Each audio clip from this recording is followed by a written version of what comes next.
Bakit gusto mo makipaghiwalay? I'm sorry, Aubrey. Kailan, bakit nga? Sabi mo forever na tayo. Sabi mo never ka makikipag-break sa akin. Bakit ganito? Anong ginawa ko para magkaganito ka? Hindi kasi tayo compatible. Hindi compatible pero umabot tayo 1 taon. May mga ganun talaga, Bri. Late na nilang nare-realize na hindi pala sila para sa isa't isa. Huwag na natin ipilit kasi pares na tayo masasaktan. Nasasaktan na ako. I know. Masakit para sa akin tong desisyon na to pero kailangan ko nang bumitaw dahil nahihirapan na tayo.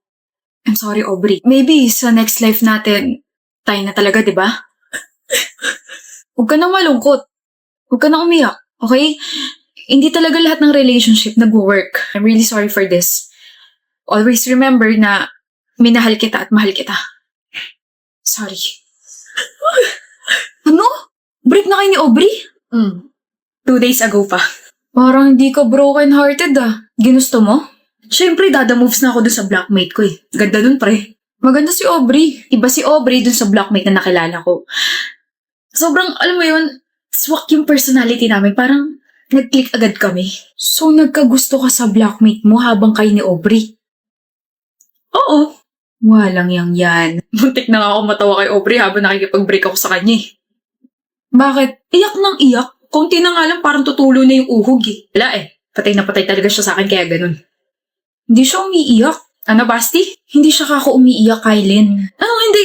Wala ka ron. Nandun ako. Nakausap ko pa nga siya eh. Hindi siya umiiyak, pre. Peke yung iyak niya.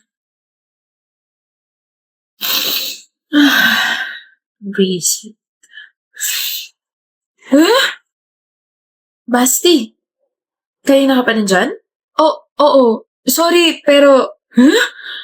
Umiiyak ka lang, di ba? Tapos, biglang... Wow, ang bilis namang mag-shift na emotions mo. Hindi naman ako naiyak. Pero, tingin mo nasaktan ako sa pakikipag-break ni Kylen? I already prepared myself kasi alam kong may bago na yung buwisit na yun. Ano raw sabi niya? Masakit para sa kanya yung desisyon na ginawa niya? Maybe sa next life kami na talaga? Sarap isuka ng mga kinain ko kanina. Shocks, kinikilabutan ako. Pero bakit ka umiyak kung ganun? Kasi natutuwa si Kylen kapag umiiyak ako. Feeling niya, kinagwapo niya na iniiyakan siya ng mga babae. So hello, I'm a theater actress.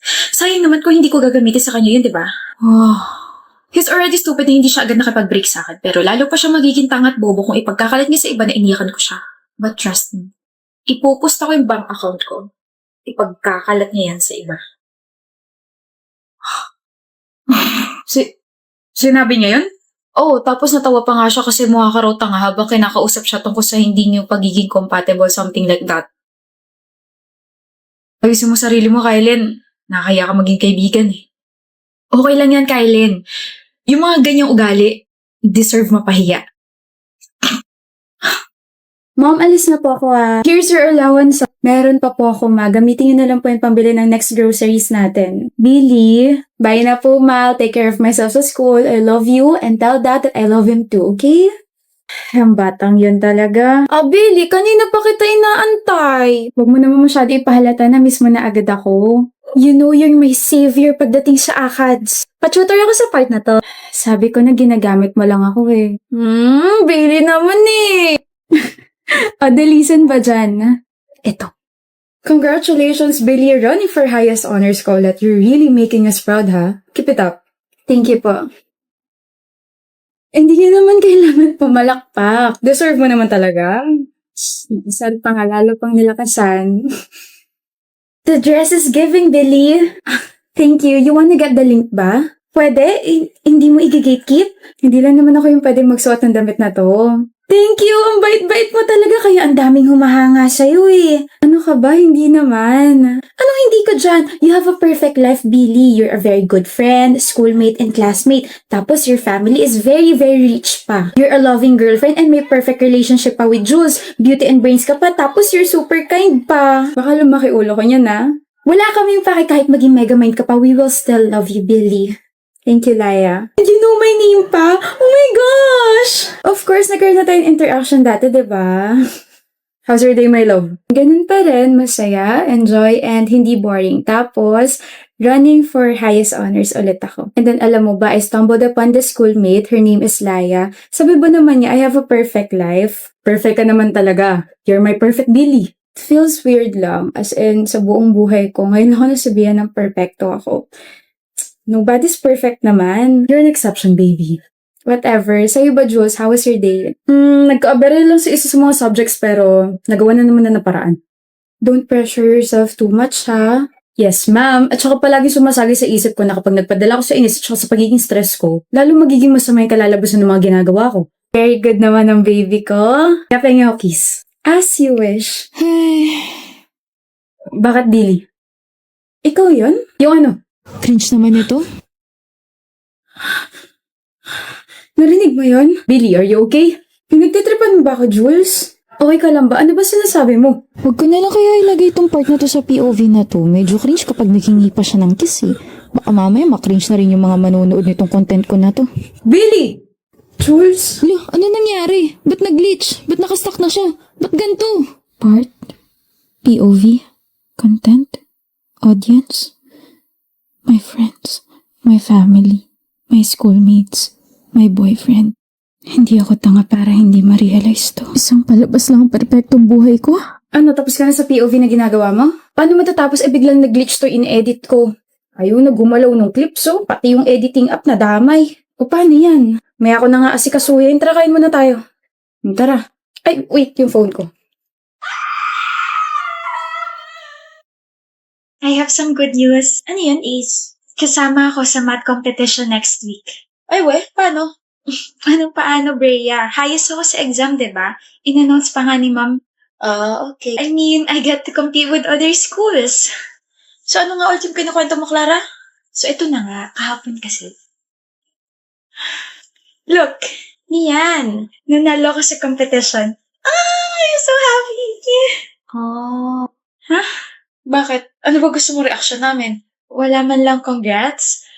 Para kasi hindi naman kayo masaya para sa akin. O diba sabi sa'yo, magdadrama na naman yan eh. Para naman kasi napaka-big deal ng congrats sa'yo. Of course, big deal yun kasi kaibigan ko kayo. Mana yan, puwet ka na siguro kakaaral. Tama. Tara sa kantin. Congrats, Ace. Galing mo.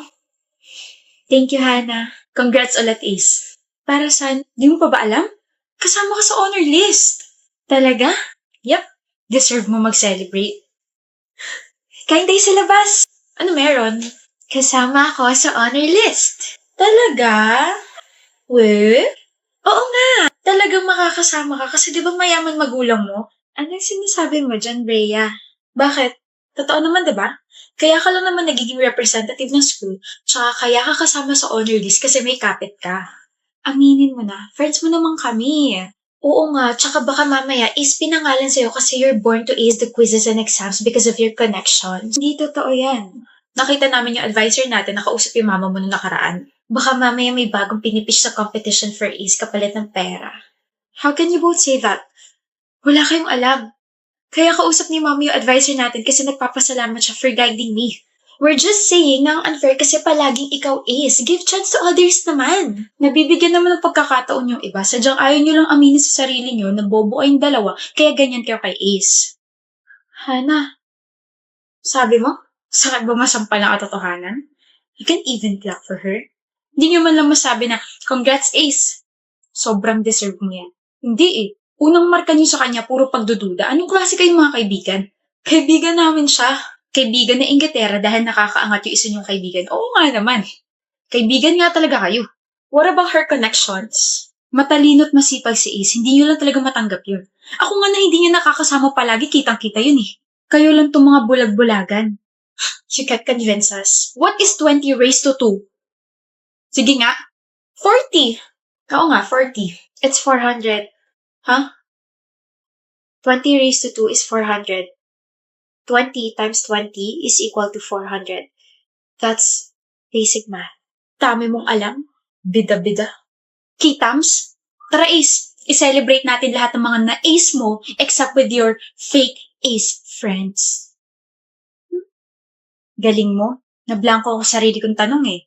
Kala ko rin 40. Buti hindi ako nagmarunong. Magmumukha rin akong bobo. Tara. Paano ba yan, Esther? Nataasan na naman kita. Ano nga ulit yung score mo? 47/50? Ako kasi, perfect. Paano ba yan, Rave? Wala na naman akong pake sa'yo. Ano nga ulit yun? Sorry, hindi kita marinig eh. Paano ba yan, bro? Basag ka na naman kay Esther. Kung basagin ko kaya yung bungo mo. Pal. Mataasan mo ko ngayon pero alam naman natin mas matalino pa rin ako kaysa sa'yo, Esther. Hello? Naririnig mo ba ako? Sabi ko, hello? Crush mo ba ako? Ano? Masyado akong papansin tabi. Uy, wala siyang nasabi. Crush mo siguro sa Esther, no? Gusto mong makrush yung bungo mo, ha? Tabi. Congratulations to Esther and Rave. They will both compete sa regionals. Hoy, Esther! Kaya mo naman pala akong tawagin sa pangalan ko eh. Ano ba yun? Kailan tayo mag-aaral? Sino may sabing gusto kita kasabay mag-aral? Napakasungit talaga. Sandali, hindi pa ako tapos. Ano? Sabi ni Ma'am, we have to study together para magkaroon tayo ng connection. Meron naman tayong connection Paputol-putol nga lang. Hoy, Esther. Napabigay naman materials to review raw. Thank you. Yun lang? Bakit? Hindi mo ba kuya yayain mag-aral? Ayaw nga kitang kasabay. Bakit nga? Bakit mo ba gusto malaman? Gusto kong malaman kung ano yung babaguhin ko para maging okay tayo. I mean, kahit ngayon lang, ayoko munang mag-away tayo. Gusto kong manalo tayo. Baka kasi mamaya dahil sa pride mo, matalo tayo. Baka mas matalo pa nga tayo dahil sa kayabangan mo. Upo. Bakit bang sungit-sungit mo sa akin, ha? Ginugulo mo kasi ako palagi. Pag hindi na bakit ginulo, magiging maayos na ba ako sa paningin mo? Hindi. Nag-aaral ka na? Wait, kanina ka pa ba nandito? Sana nag-chat ka kaagad para napuntahan na kita kanina pa. Okay lang, lagi naman ako maaga mag-aral eh. Here, sinulat ko na yung mga important notes sa kailangan natin pag-aralan. Kumain ka na ba? Hindi pa, mamaya na. Kumain ka muna. Rave, kailangan natin maghabol. Pwede bang kahit ngayon lang makinig ka muna sa akin? Kahit ngayon lang, huwag ka muna makipagtalo sa akin, Esther. Iligpit mo yan, sabihin mo sa akin kung ano gusto mo, mag-order ako, kakain tayo. Okay, tapos na ako. Mali sagot mo. Mali? 6 dapat, hindi 4. Saan mo nakuha yan? Sa kulangot mo. Wow! Si Esther, marunong namang bara. Wow, si Rave, tingin sa akin lababo. Tama nga sila. Yung mga matatalino, sila yung mga walang sense of humor. Pero, syempre naiiba ako. Aray ko, ituro mo na lang sa akin kung paano naging ganun yung sagot. Marunong ka naman palang umiti eh. Huwag mo nga i-gatekeep yan. Ganda mo kaya. Ready ka na? Okay ka lang?